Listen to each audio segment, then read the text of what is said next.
ये भाईजान बकरी मिठो तो दिखावन लगा मैं मिठो बकरी वे जी बिल्कुल माशाल्लाह माशाल्लाह माह इसको फाइनल हो गया।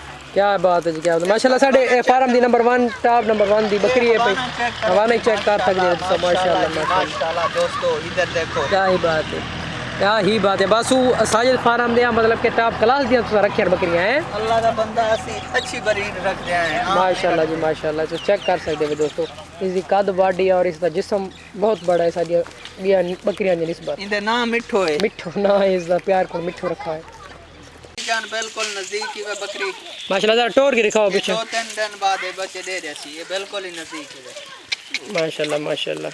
इधर जबरदस्त हवाना चेक करो माशाल्लाह जी माशाल्लाह। इधर देखो जी हाय मांझदा हवाना रावी वाली मांझ नहीं होती क्या बात है माशाल्लाह माशाल्लाह। खूबसूरत बस जबरदस्त शौक रखी पे भाईजान इधर चेक करो जी, शौक पूरा करो शौक दोस्त। अगर पूरा करें हाँ किसी भी भाई को पसंद होंगे तो सारे नंबर दिते हुए होंगे तो सर आप कर सकते हो। नंबर सारे शो पर सारे ना राब्ता जरूर करें।